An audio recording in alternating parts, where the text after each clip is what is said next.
But I do want to just say a couple more things because every time I get up here each year, I get to introduce people, but I never really get to talk either about what we're doing or me or anything. So I put together a little presentation about us. And the first thing I'd like to do is really thank Laura and David, our partners from Street Fight. Where are they? They're someplace in here. Okay, thank you. And I'd really like to also thank Neg Norton and Oscar Souza. Oscar, Neg, you're around here. There are partner associations in Asia and in the United States for being here. And we've really turned local into global with these partnerships. It's absolutely fantastic. And I'm going to talk a little bit about local to global. I'm going to talk about the businesses in my family for a minute, okay? Now, I'm American, obviously, but my family came over to the United States from Brittany, from France, in the 1600s, okay? And actually, they had to come, 7 brothers and 2 sisters, because the 2 sisters were accused of witchcraft. So they went across. They went across to the United States, and guess where they landed? I mean, okay. Well, the first thing they did is when they went over, they changed their name. Okay, they changed their name from Louis to Louis, from the French spelling to the English spelling. And then where did they land? They landed in Plymouth, and they were stupid enough to move to Salem. Okay, so that did not last very long. Okay, so the family, I mean, really, when there's witches in the family, then they decided they had to move again, and then they moved down to Rhode Island. And they moved to a place called Wickford. Now, Wickford has more than one name. It's called Updike's Newtown or Eastwick. And yes, it is John Updike lived there, and it is where the witches of Eastwick are from, okay? And there are family ties. And Jean-Pierre, I've waited 300 years to get a Frenchman up here for a Q&A, so you're on today, okay? So, but they started a business. They started a local business, fish and shellfish, okay? And back then, of course, it was them going out in the boats, coming back, setting up a stand, selling fish to their neighbors, word of mouth. But today, that business, believe it or not, still exists. And the advertising for that business is quite different today. Gardner's Wharf Seafood. Now, there's some distant cousins of mine who run it, but I was thinking about the needs for the local person 200, 300 years ago was probably the same as it is today. It's just the means of getting your products out is different. And then I'll do another quick one to my other business in our family from my mother's side. And my grandfather came from this little island called Visby, okay? And no wonder he left, because I've been there. It's quite boring. Sorry, where's the sweets here? Okay, so and then my grandmother came from Milano, and I still don't understand why she left. And via Switzerland, went to the United States and started a cheese company, Providence Cheese Company. And today, this company still exists today as Providence Specialties, cheese and Swedish meatballs. But how do they advertise today? Different. But back then, when my family, how come it's not going any further? The next button doesn't seem to be working. No buttons. Okay, here we go. Okay, so back then, it was word of mouth, okay? Your local business was word of mouth. You put your wares out. And today, it's still word of mouth, but different means, okay? Today, it's electronic. And what we have done today is we've asked 3 CEOs to join us from 3 global cities and talk about their market trends. And I think this is going to be really, really interesting because 3 of the major European cities are represented here by our CEOs, Berlin, London, and Paris. And at that, I'd just like to do a real quick introduction of all 3. Susanna Engel, sitting here, who is the managing director of BFB Berlin, one of Germany's oldest and largest publishing house in business directory. Susanna has been there over 20 years and has taken over from her parents, who, over 20 years. Was I not supposed to say it? Okay, keep going. But what the other thing about Susanna, I have to say, is she's one of the 6.4% women CEOs we have in this business. So congratulations.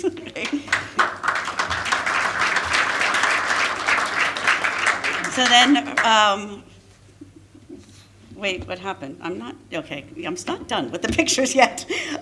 Richard is the Chief Executive Officer at Yell. He's been responsible for leading the UK business and implementing the transition to a customer-focused digital media business. He has extensive knowledge in the IT and telecommunications sectors, primarily mobile, and he has built a successful B2B and B2C customer base in the UK. Then Jean-Pierre Remy. Jean-Pierre, welcome, CEO of SoLocal in France. SoLocal ranks as one of the #1 on local communications in France, and not only in France. I really believe you are one of the world leaders too, because we always kind of follow and look to see what SoLocal's doing. So congratulations on that transition, and I welcome all three of you. And if you'd like to come up here and sit, or if you'd like to stay there, and Susanna, first person to come up, please welcome.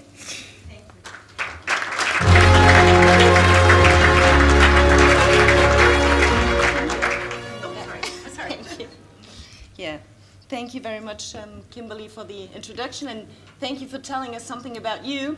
We know each other for so long, but I didn't know that. It was very interesting, but I can't get that picture of you on a little broom out of my head right now. So, but thank you, and thank you very much for inviting me. And to talk about the digital transformation. I'm especially proud to be part of this panel, because we are really a small company operating in a big city. Right now, we're undergoing a transformation from being a publisher and a product brand owner to becoming a real and proper media company. Market developments gave us the opportunity to broaden our business and not only sell our own products, but also sell somebody else's products. And that's how we became an agency.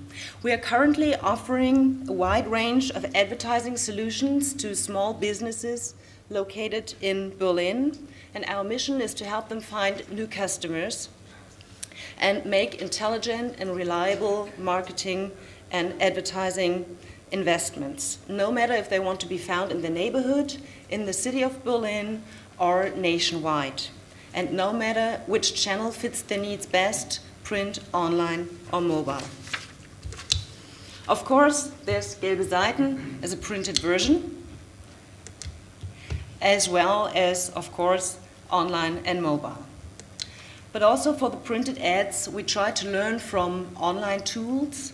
So we integrated street views and maps to our printed ads and linked printed ads via QR code to online content. If you look at facts and figures, Gelbe Seiten is extremely effective for our customers, with special regards to their conversion and with regards to their ROI, as well as for our ROI.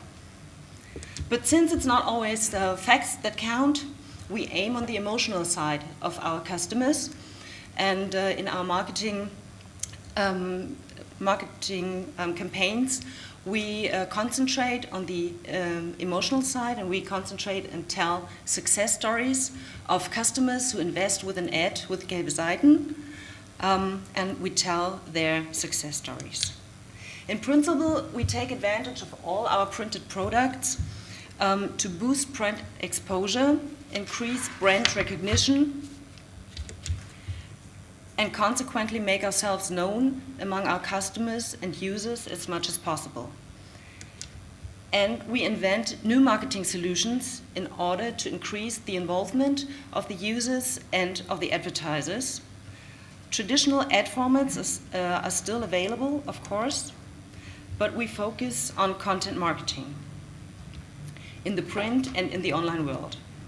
And that's why we believe in Kiez.de as our local, hyperlocal online portal, where you can, of course, still find businesses by names and keywords, although the focus is not on traditional directory search, but on editorial content and personal recommendations given by our own editors. So customers can easily be found on Kiez.de as well as on Google. Kiez is basically our local innovation platform and a subsidiary with a different team in order to take advantage of different key competences. They are working in-house though, so everybody, especially our salespeople, can learn from them and get inspired for new sales approaches. And apart from our own products, we offer a broad range of online services such as websites, apps, Google AdWords, Google Business Views, videos, domains, and so on. This way, we can offer the customer tailor-made solutions for maximum success. And yes, over the years, we learned to take care of the margins and achieve positive results. All our online products are implemented by For Selected Media Design, our own online agency, which is a subsidiary as well as a perfect sparring partner for our salespeople. For Selected Media Design has 15 years of experience in the Berlin online market, and apart from creating websites for our customers and managing their campaigns, they have their own market approach where they sell big websites, big web solutions such as shops and so on. And there, we're very proud of that, rated extraordinarily good by the market themselves. As you can see, we're switching from a high-margin production model to differentiated marketing solutions, which foresee long-term customer relationship. So, how do we manage the complexity? We try to keep it simple and stupid, by analyzing the customer's needs and offering them tailor-made solutions, print, online, and mobile. This also means that we don't teach the salespeople products, but we create solutions in workshops such as mobile days, social days, and so on, and local days. We monitor our customers' success, online and print. We optimize their campaigns, and we call them and tell them about it. We try to clearly communicate our brand and its values in order to offer customers and employees a deep understanding of what we are doing, why, and how. Because in the end, it's all about the people. We invest in our people and in their understanding of marketing solutions, and we ensure that they perceive quality not only in terms of good production levels and high service standards, but also in terms of added value and measurable success for our customers. And this mind change is probably the hardest part. Another crucial point is the motivation of people, and therefore we pay everybody bonuses who takes part in the selling process, no matter if it's the secretary, the front office, or even the legal department. And of course, we take care of our people's health. We celebrate success and pay corresponding to our strategy. As you see on the right-hand side, this guy, he did not only make the customer pay more, but he offered the full range of what we have. And this is where we pay bonuses for. We work hard and we have fun. We are proud of what we're doing, and we know how to party. And that's about it. Thank you.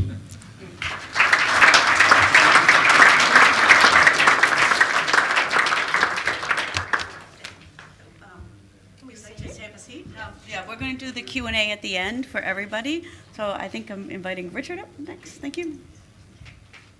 Very much. It's always great to follow somebody who likes to party. What a great way to start. So welcome everybody. It's lovely to be here today. This is actually my debut at this event. What a great place to do that at the Chelsea Stadium here in London. A very warm welcome to the UK.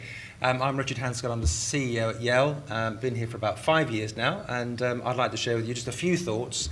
And this is, quite a short session, but just a few thoughts on how we see the market evolving. So, are you visible online? I suppose as you think about that in this room, every one of you, I imagine, is a digital aristocrat, and all of your businesses are terribly digital online, and that's all very nice and all very clever, and well done to you, and I hope that is the case. But I guess increasingly for small businesses, the challenge for them is they don't really understand what it means to be digital online. It's confusing, it's a difficult place, and for many, even if they've tried to be online, it's not necessarily successful. So I take for my theme, how are we as an industry going to enable our many, many small business customers to be more successful and therefore more visible online? The nation of shopkeepers that we have in the UK is something we're very proud of. By way of just brief demographics, we have around 5 million small businesses in the UK.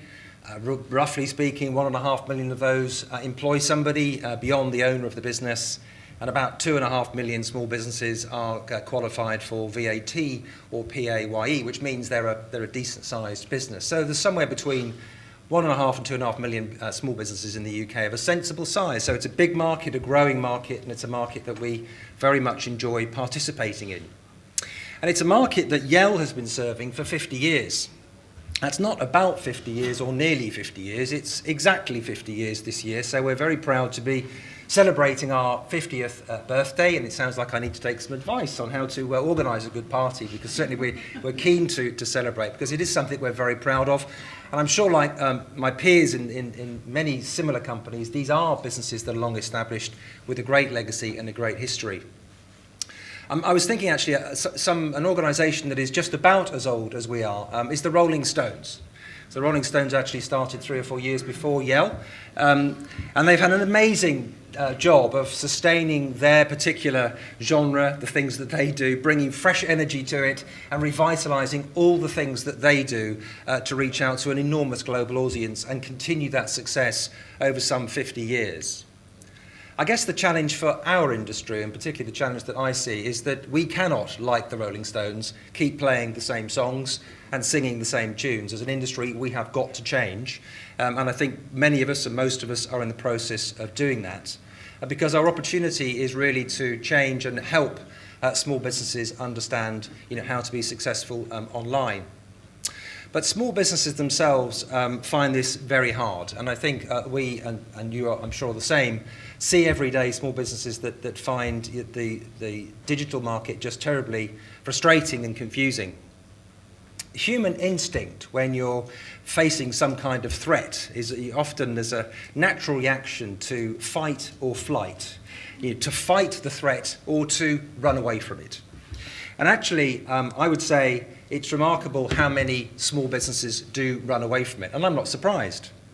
If we look at then and now, so think about Yellow Pages industry, something I've come to very much love actually, somebody who joined this industry 5 years ago. Our Yellow Pages business is still thriving, still a very successful business. But if I think and talk to small businesses and indeed our salespeople who explain how small businesses chose how to advertise before the advent of online search, actually it was quite simple. All they had to do was open the Yellow Pages, have a look at what their competitor was up to, and decide whether they wanted a larger advert or a smaller advert. The outcome was pretty predictable, and it was a pretty fair exchange of value between the two of us. They could see, they could understand, relatively easily what to do. Of course, in the digital world, what we're now in, as we all know, it is far more difficult for small businesses, or indeed, I challenge many of you in this room, far more difficult for people to truly understand what is happening out in the marketplace. What is my competitor really doing? How much are they investing? Are they being successful? Is it a good idea? Is it a bad idea? So increasingly, we have data that says a lot of small businesses simply are running away. As we said, it's fight or flight. in the UK, some 70% of small businesses are not actively online. They're not visible online. And that's a real challenge. You know, why are they not visible online? Well, if you ask them, they would say it's because they've got a lack of time. They're just too busy doing whatever it is they do to be successful. They've got a lack of digital knowledge. They need more training. Where do they get training? Who do they turn to? If they're not smart enough, actually they generally get frightened that whoever they're talking to is really outsmarting them and not doing them the right things. It's a confusing market. There are many places to go to. And probably most importantly, certainly in the focus groups that I attend when I talk to small businesses and listen to their view, overall, they're just most concerned that whatever they do, they will not get a good return on investment. And that's critical for any small business, or indeed a business of any size. So too many businesses at the moment are avoiding the issue and not getting involved in digital. And ladies and gentlemen, for us, that's a challenge, but it's also a huge opportunity, and why we at Yellock are so excited about the growth of digital and the opportunity to really solve some of these challenges. And we need the help of partners, and we need indeed to continue to build our own solutions to make that happen. But of course, not everybody runs away. Some people stay and fight. So in the UK, it's true to say that about 30% of small businesses are online, and they're fighting, they're having a go, they're seeing what they can do with digital. And that's great, and that's really good to see. And of course, at Yale, we're delighted to help increasing numbers of small businesses to do this. But what we're seeing from the data that we can see, and this is across the whole marketplace, is an awful lot of people that are online as small businesses are not doing it very well. So even when they're enthusiastic and they've built up all that energy to get involved, we still see these kind of statistics. So, for example, when we look, as we have at a very wide number of websites in the UK, produced by a very wide number of vendors, and we look at how successful, how likely those sites are to be successful in a mobile world, and we only apply a very simple test to that. Will it look all right on a mobile? You could be far more challenging than that. Only 32% of sites that are out there are actually sensibly mobile enabled. So that's a real challenge. The majority of small businesses that bought themselves a website won't be particularly successful in mobile. Perhaps rather more curiously than that, and this is a statistic I actually went back and challenged because didn't believe it was going to be so low. But if you simply ask how many small businesses have actually set up a Facebook and Twitter account, that's all this statistic is talking about, it's actually only 13% of small businesses who've done that. So when I sit in social group, in focus groups and listen to small businesses, it is remarkable how interested they are in social and how engaged they are and how much they believe social is critical to their future. And yet hardly any of them have actually gone to the trouble of setting up just the rudimentary basic social provision. And finally, in our own network on Yale.com, which is our online digital presence, which is very successful for us, when we look at behaviour of merchants there, where we enable and encourage ratings and reviews, only 10% of merchants actively manage those ratings and reviews. And I think everybody in this room would understand how important it is to respond and understand and deal with ratings and reviews that you get online. So the problem we have here is that even the most engaged merchants, those who are online and are spending good money on trying to achieve success, even in amongst that group, there are large numbers that are not doing enough and not being sufficiently involved. And we've got a real role to play here in helping to bridge that divide and make sure that small businesses do understand that actually we can't do everything for them. We provide a great service, but actually it's much more of a partnership these days. They need to work with us and they need to participate more in being successful across the board. So I see this as a tremendous opportunity. I think I've never seen a bigger opportunity ahead of this industry. Digital is growing very fast in the UK. We've got lots of small businesses that need a great deal more help. So what is it that I think our small businesses really want? And what are we doing about it? So I really boil this down to three things. First of all, I think small businesses want a trusted partner. And as an industry, there's probably a mixed bag, a mixed reaction from merchants. There's a long history. Many people have long memories and have a view about how good or bad a particular provider is. But as an industry, we have to get to a place where small businesses recognise that we are the right people to talk to, we can be trusted, and we'll help them to make the right decisions. An expression I often hear small businesses using is, please tell me what to do, don't try and sell me something. And that's something that we really take to heart in our business. The second thing that we are doing, and we're in process with this, is building what I would call a one-stop shop. So the thing that differentiates a company like Yell and maybe others, on this stage and around this room today, is that we can offer a very broad range of offerings, from website provision through social services, through building a video, through managing a whole range of successful online programs. And really, we need to find a way of making it as easy as possible for small businesses to access that range, to easily turn things on and off to suit their own business cycles, and to make sure they can make the right selection and right choices as they go through their various stages in business growth. So we're creating a one-stop shop. We're building technology and services that allow us to do that in ways that have never been possible before, and moving from a world which was very siloed, where each product was very different and distinct, to a world where we offer one single service offering, which has got a number of components. And finally, we need to offer value for money. I'm sure you'd all agree, walking through the door of any small business, the number one thing they're looking for is value for money. We're doing a lot of work in that space, particularly using some big data work that we're doing to make sure that we can provide the right kind of analytics and service in the background. We've invested heavily in that space, and that's now producing very good results for us, where more than we ever could before, we can provide an up-to-date, real-time play-out to our merchants of how their programs are performing, and indeed start to help them understand how they are performing versus other people in the same segment, the same geography, the same area. And that takes you right back to that early comparison between, in the old days, somebody could simply look in a book and understand how their competitors were performing. We need to come up with a modern-day version of that, where merchants can understand how their digital program is performing versus their next-door neighbour or versus their competitor down the road. So we need to be the trusted partner. We need to provide this one-stop shop that brings all these things together in a very simple and easy-to-use way. And, of course, we need to provide value for money. So I think, in summary, this industry is at an amazing moment. I think there's a great deal of energy in this room, and certainly in our business, a lot of really good things going on. I think we all recognise that the consumer continues to do more and more in the digital space.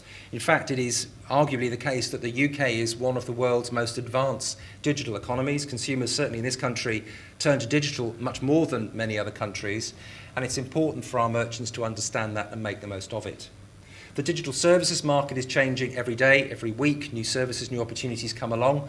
What we are doing is preparing ourselves for that to carry on, for change to be constant, for us to be continually bringing out new services as the market evolves. And I suppose overall, it's about moving from a business that was very focused around advertising sales to one that's very focused around service. How do we provide the right level of service to all of our customers every day in a way that they would want?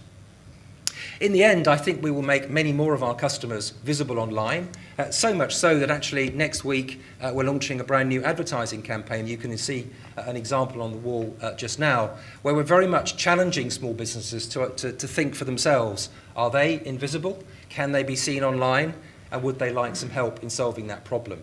I think this question of online visibility is a really big thread, certainly for us, and we're seeing this as a big part of our next stage of rebuilding this business and helping a lot more small businesses be successful online. And certainly, I think, as you can see from the numbers, there's an awful lot of market for us to go for and a huge amount of opportunity. So we're feeling very positive and upbeat. We have a long way to go, but we're also very happy with the progress that we're making. So thank you very much.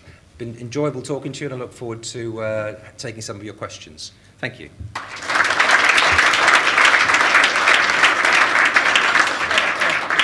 Yeah, it's good to stay up. And Jean-Pierre, Remy, I welcome you. Thank you. So, good afternoon, everyone. Thank you to Cinda for inviting me. Thank you, Kimberly, for your nice words at the beginning. So, I understand my challenge today will be that at the end of my presentation, Solocal is still a leader. So, I want to tell you about the transformation journey. And my first claim is that if there is one thing that I want you to remember of this presentation is that our transformation is over. We are a digital company today. More than 80% of our business is online or mobile. More than 85% of our margin is mobile or online.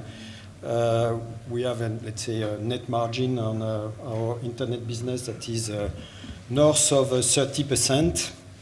And all the focus now for us is more about growing this internet business. We grew the internet business 4-5% year over year last year, and we believe we can get to double-digit growth within the next 2-3 years. So that's where we are. Now, I will not tell you about what the future will look like. I will tell you about what has been this journey, what have been the, let's say, the pillars and the drivers and the insights from us moving to online and mobile. So I will tell you about the strategy. We redefined totally our strategy, the key technologies that we own, and I will explain why and how we own those technologies, and the operation overhauls that we underwent. The first thing I want to tell you about the strategy is that obviously to take all my, let's say, 5,000 people through this major transformation, we had to work on why we are in business. Not what we do, not how we do it, but why we are in business. I mean, we have to rebuild energy, to rebuild commitment, to rebuild engagement, to rebuild pride in the business. So we thought about the sense of our business, the mission statement for our business, and we came with this meaningful and scalable mission. Scalable is very key. We want not only our people, but also our partners, our suppliers, all the ecosystem to really get involved in this mission. The two key words here are reveal and boost. Reveal, well, we thought about what is the treasure of local, what is very nice about local. And you heard at the beginning about Kimberly stories. We heard about some stories in the UK, some stories in Berlin as well. I think what we are very good at, and the reason why we love local, is because we tell stories. We can tell stories, nice stories about our clients, about locations, about places, about people, and we have to reveal those know-how everywhere. That's the first reason why we are in business. And the second reason why we are in business is to boost the local revenues, to boost the local business, to boost the local economy. If you think about the place you live, you want this place to be active, you want this place to live, you want the people to buy and exchange in that place, so you really want to boost this business. So that's the reason why we are in business, that's the reason why we leave and come to the office every morning. That's not to, let's say, deliver a better service or beat the performance that we performed the previous day. This is really to achieve this mission. Now, once we know why we are business, what do we do? The first thing we do is to provide service and digital solutions to increase visibility and leads for local businesses. Every meeting that we have with every client always start with the number of impressions, number of clicks, and number of leads that we have delivered. How it fits with the business needs, what they want to go next. And then we talk not about the products that we are going to use, we talk about the objectives that we set for the next time. When you go to a restaurant, you don't start with the kitchen. So as we go with our client, we always start with the results, with what will be in the plate, what we will be delivering, and all the products that we sell is actually, it's our issues, it's our recipes, and we ask our people to actually share less and less about how they are going to deliver the results that they commit with the client. We also are a very strong focus on the users. So we create and update best local, professional, and personalized content for users. We are really working on both sides of the marketplace, of the local marketplace, for professional businesses on one side and users on the other side. And we have, let's say, two legs in our internet business. The local search, which today represents roughly 60% of our total business, and the digital marketing that represent 20%. The remaining 20% is made of the print business. But this year is a key milestone for us because that will be the first year in which the digital marketing business will be stronger than the print business. And as it grows 20% year over year, it will offset the decline that we have on the print business. And I get back to this, of course, because I think all this ad tech business is very key for us on how we have built profitability into the internet business, and we want to build growth beyond. So we have those two legs, local search, very sizable business, very profitable business, 40% net margin, very strong barriers to entry because we have a very strong reach. And on the other side, digital marketing that is more scalable, more fast-growing, but obviously lower profitability. If I dig into more details about those businesses, what are the key assets that we have in those businesses? On one side, for local search, we have two strong assets. The first one is our own media platforms. That are among the, let's say, the top ones in France. We ranked number 6 in terms of total audience, number 1 in terms of local audience only, ahead of Google, with 58% reach and more than 43 million apps downloaded, which means that more or less everyone in France has one of our apps, and more importantly, is one of the top 10 apps that they use all the time. The other thing that we have built progressively is our partnership with global players.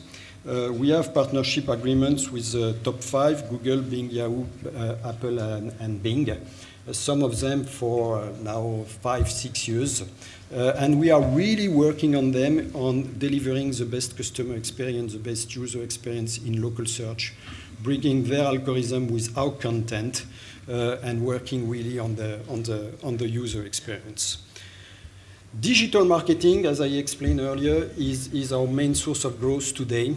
And the two things that are key here, one is content, the other one is data. So that's all the data-related services and the content-related services. The first one, data, is buying, programmatic buying, and especially local programmatic. I think one of the good things that we own is all the unique data that we have on local purchasing contents, and we should use this data, and we are using this data to increase local campaign efficiency across Google, across our platforms, across Facebook, and across others. And the other thing is obviously the quality and size of our content. We manage 125,000 business websites across Europe, 220,000 store or product locators in everywhere globally. And we have also invested in online scheduling, where we are leader in France. I think this business, digital marketing, becomes more and more of an ad tech business. I mean, today, I really see this as an ad tech business. We are investing a lot in our own technology. And for me, one of the, let's say, key pillars of our growth and our transition to the online business has been the technology itself. It's very important for us, and it will remain very important, to own our content, to own the content of our client, and to own our data. This is very important to offer the best customer experience, to offer the best user experience as well, but also to manage the relationships that we have with the key partners that I mentioned earlier. So we have built our own website technology, our own store locator technology. We also have invested now for almost 2 years in local programmatic. That's technologies that obviously we are happy to share with others, but that is very key, I think, in driving growth and profitability into our business. And we are launching today, use this conference to launch it, a new technology of our own, which is our presence management, which, as you know, has become one of the key offer to our clients. Again, not really the product that we are selling per se, but part of the overall service that we deliver. And again, that's a technology that we have built on our own and that we let's say, control totally. And just to give you some highlights on why and how we build this technology, I have 4 or 5 slides to share with you on what we asked the team to build. The first thing was to build a technology that I say before will not be sold as a technology to the client, but an enabler for them to focus on their business. So first thing, it has to be, as you said before, KISS. To keep it KISS, very simple, very stupid, so that the client just cares about the business, not about the technology itself. Of course, it has to be mobile only. I'm still very surprised when I see some vendors coming and making a demo on a desktop. So it has to be mobile, and it has to be mobile first. But there are three main other characteristics, other features that are absolutely key in the technologies that we have built. The first one is to have dedicated vertical features. I will tell you later on that we have reorganized all the teams by verticals. And I don't want the technologies that, let's say, fits all. I want something that is really specialized, let's say, industry by industry, to really meet the client needs. We spend a lot of our time to actually tailor third-party technologies or our own technology to the needs of the different industries that we are dealing with. The next one is to focus on real-time content. I think today to provide, let's say, presence management for cold content or for basic content or even enriched content, but cold content is very basic. I don't think it would make much difference any longer. What is really the expectation of our clients is to help them to manage real-time content and to promote their real-time events, their real-time content immediately across the web. And the last piece to me is to own and to allow you and to allow our clients and to allow us to preserve the ownership of our data. Data to me is key. I don't want anyone else to manage my content. I don't want anyone else to manage my data. I don't want anyone else to manage my relationship with Apple, Google, Bing, or Facebook. So to me, the ownership of data is absolutely core to the success of our industry, of our key players.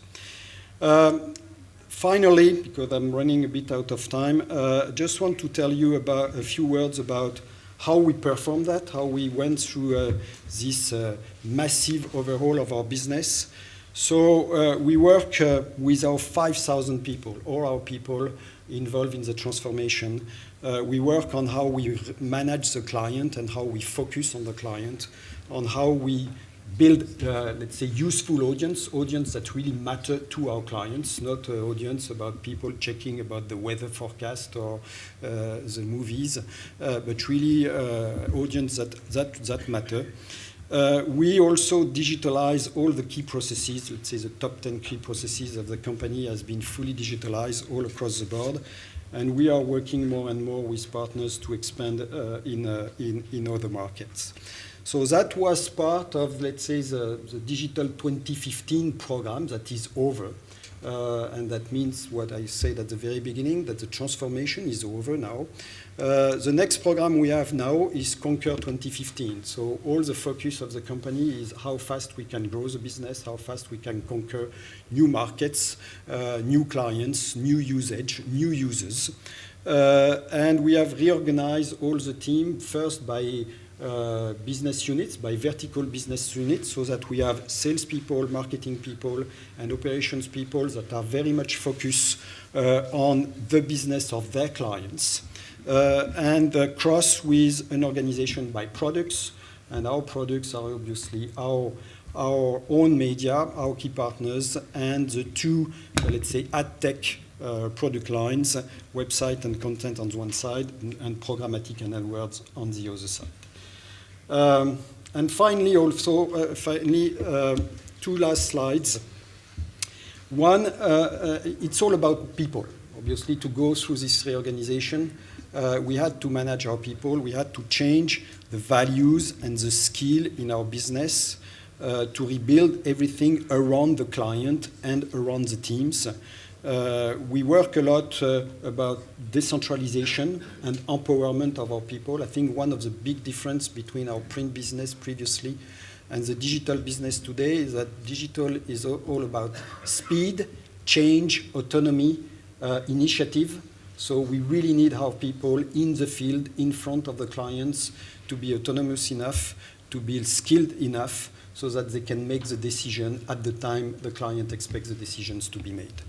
So we invest a lot in training, 7% of the time. 7% is close to 1 month of training for all our people every year, for 5 years now, 5-6 years. And we renew 35% of the field sales rep. 35% is actually much less than the renewal rate of the top executives. So today, out of my top 50 people, 40, 42 were not with the business 5 years ago. So it has been a major change. We also brought in a lot of digital natives. But I think something I want to share about you is how we, let's say, disseminate the digital culture within the company. So we start like anybody else with some digital expertise let's say, in a central team. But very quickly, we remove that team and we send all this digital expertise across the whole organization, because the purpose was really not to have 1 or 2 or 100 or 500 or 20% of our people very strong digital. We had to embark all of them and be 100% digital. So today the company looks like that. Everyone is an expert in digital services in every aspect of our business. If they are not interested in digital, you see you have dotted lines, so you can leave the company anytime you want. So it has been a very clear message from the very beginning. We are going to invest in you, but if you are not going to invest in us, in our business, in our clients, the best for you is probably to leave. Also, we try to have not only a company with our own people, but a full ecosystem with people that comes in and out. We work with a lot of, let's say, startups, and we try to build an ecosystem around us so that we have those dotted lines that really allow a lot of other external people to come, reveal and grow their expertise with us, and really help us to transform the business, but transform also the French local economy, the Spanish local economy as well, all together. And the last comment for me was my last 2 words. Fail fast. Fail fast is absolutely key. That's something I try, I continue to try to learn to my people all the time. Please fail, but fail fast. Not fail slow, but try. And we try to, let's say, really pay our people for trying and failing and trying again and failing. And we try to graduate for those who don't try. Thank you for your attention.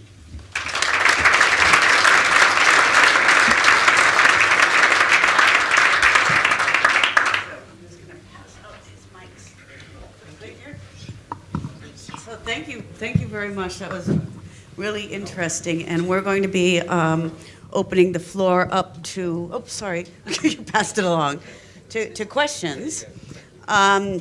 Stephanie has a microphone, and I think David has in the back. But I'm going to start. Jean-Pierre, calm down. Don't worry. It's not about witches. My question. Okay. How do you retain and sustain the interests of the people? A lot of younger people want equity today. A lot of people, the turnover in jobs is, people stay 1 year, 2 years, 3 years. How do you sustain and keep the interest in the business? Because you talked about people last. Well, we party with them. I agree. I agree with Susan. No, I think to have fun is absolutely key.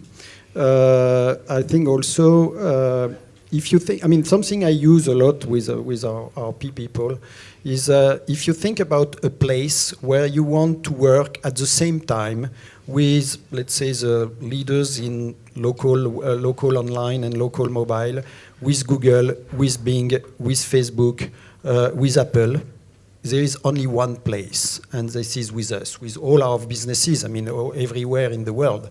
There is no other place where you have the ability to do this. I think also, honestly, the ad tech is a very, very exciting and promising world that attracts a lot of new talents. Now then you have to agree that, the more new talents you bring, the more you might lose tomorrow, but it's a good thing for us, it's a good thing for them, as long as, it's the same for client. The key issue is to acquire more than we lose. Same for our people. Richard or Susanna, comment?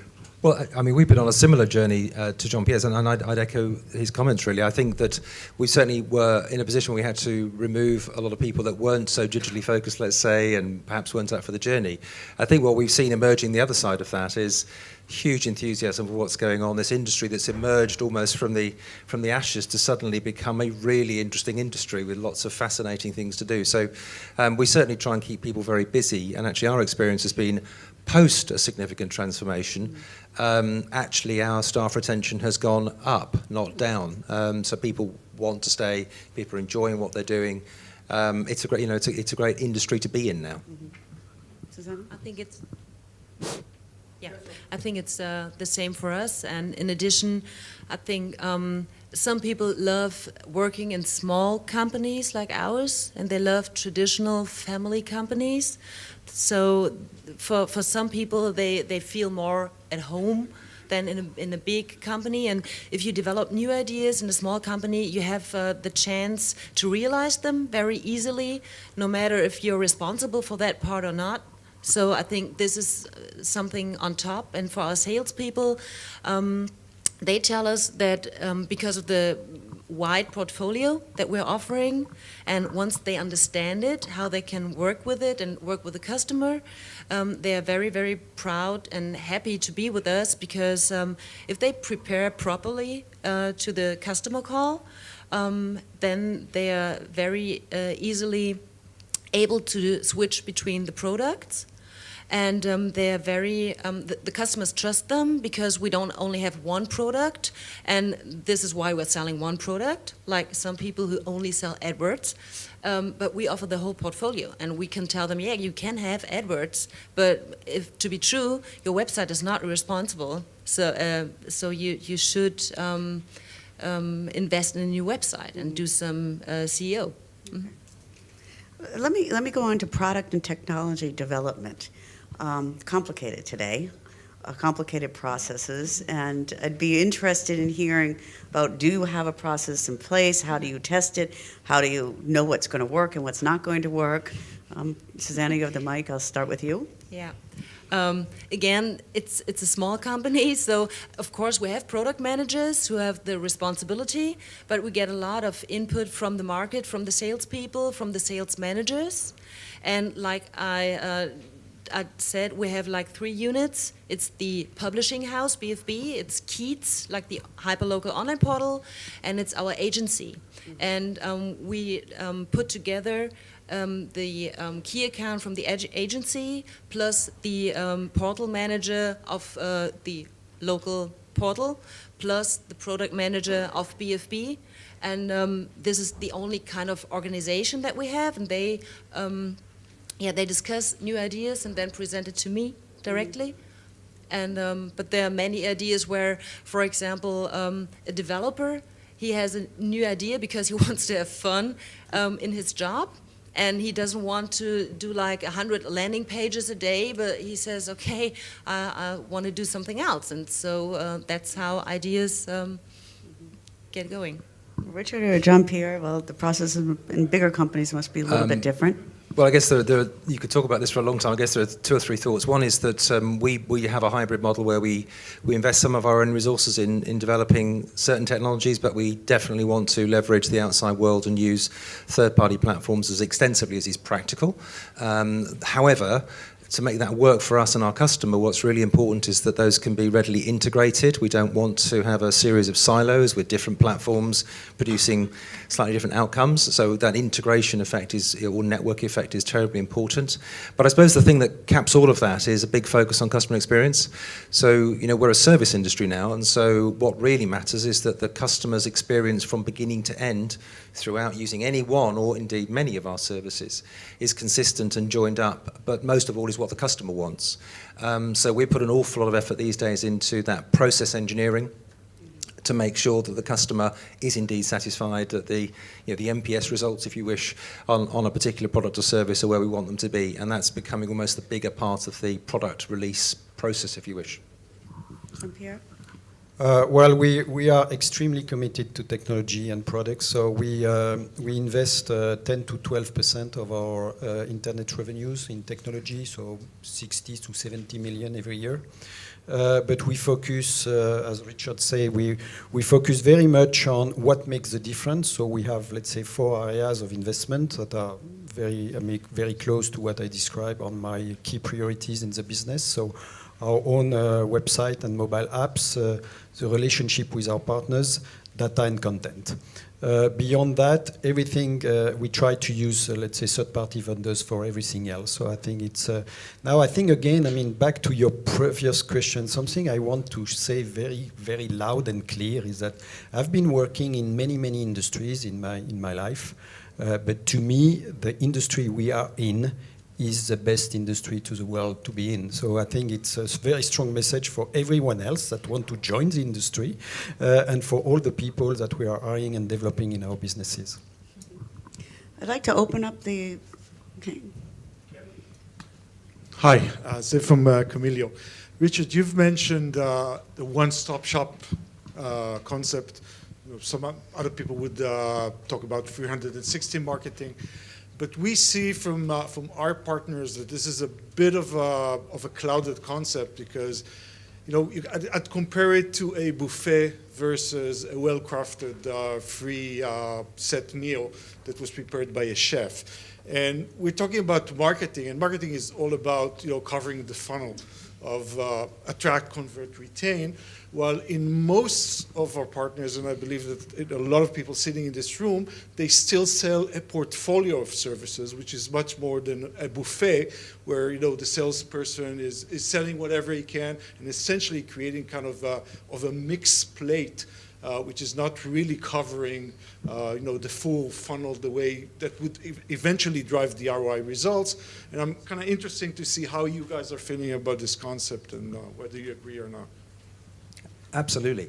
And actually, I'm not really saying anything different to you. We sell a wide range of products, and indeed the sales guys are encouraged to sell as many of those as they possibly can to each customer. But the point is that of a one-stop shop in this sense is that the journey is consistent for the customer, that they have to provide us with their content, brief us once on their business expectations, the business, our understanding of their business and what they're trying to achieve. And we can then provision and provide the right set of products to meet the requirements of the business.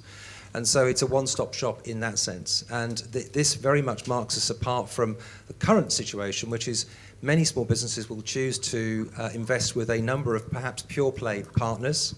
They'll have to invest time in each of those providers. They'll have to put resource into each of those providers. And our position is, look, you can carry on doing that, but actually, if you come to us, several things are going to happen. First of all, you're only going to have to deal with one partner. That's going to save you time and effort. Secondly, we're going to get you a better result, because by virtue of the fact that our products are built to work together, your pound or several pounds invested with us is actually going to work harder.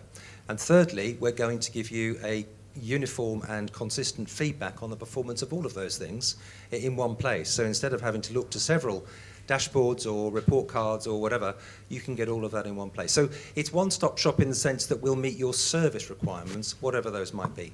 Are you packaging those offers in packages that each of them would actually address all of the stages of the funnel? We may package, but to be honest, I think the trend in this industry, I think, is increasingly to move away from packages. The virtues of every element of a solution are different. Different customers have different needs, and so we'll clearly explain that. In the past, this industry has perhaps used packages to plaster over the real needs of customers, in my view, and sometimes sell customers things they didn't really want in the first place. So we can use packages, but I'd rather the customers were clear what they were buying and why they needed it. Hi, this is for Richard. You mentioned trusted advisor, and that's a term that's sort of thrown around quite a bit in our space. And I'm wondering if you could articulate a little more specifically, what does that mean to you at Yell? And how are you driving the behaviors that contribute to that vision? What are some of the specific things you're doing to really make that happen from a customer experience perspective? So this is a goal rather than a place we've necessarily got to. It's a journey. When I very first joined the industry, I think it was clear to see some legacy of a Yellow Pages style industry that was very focused on annual ad sales, would tend to, once the deal was done, the book was printed, we could kind of run away and forget the customer. The exact opposite is a trusted, party who is in regular contact with the customer, who provides, service updates when they're required, who integrates both the service and the sales functionality. So whatever contact the customer is having with us, it's consistent and it's up to date. But above all, we need to be in a position where customers trust our advice. The thing I hear from our customers is, please tell me, please work with me to understand what I need to do. Don't sell to me. It's help me understand where I am and how I move forwards. Probably the best example is that we help them to understand what their competitors are doing, either specifically or generically. So if I'm a florist in a particular region, I can sit down with you and I can explain to you in very simple and plain terms what other florists are doing to be successful online, and use absolute benchmarks that are clear, that are digital, that are quantifiable, to help you understand how you should invest your money.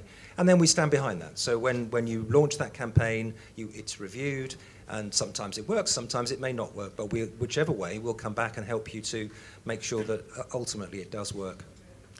So on the values side, it's really important that the salespeople get that, and I think others have talked about this. We've equally been on a journey putting new values into the business, training our salespeople, changing the sales model. They're now in a single territory. They don't run away from their customers. They keep their customers. So there's a whole ethos in the business that is changing, not necessarily completed, but where salespeople are very happy to meet with their customers every day if it's required, and it no longer running away and never seeing that customer again. So there's many things that are changing. Trusted advisor is something we'll earn. It's when our customers decide that we're trusted that we'll be trusted. But we're doing all the things that I think we need to do to get to that place. Good. I think I'm going to have to wrap up to stay us on time, but all three of you joining us in Google this afternoon, great. So I really thank you. We know how busy your lives are, and really, really thank you for joining us today, and you'll have a chance to speak with them at the Google reception this evening. Thank you.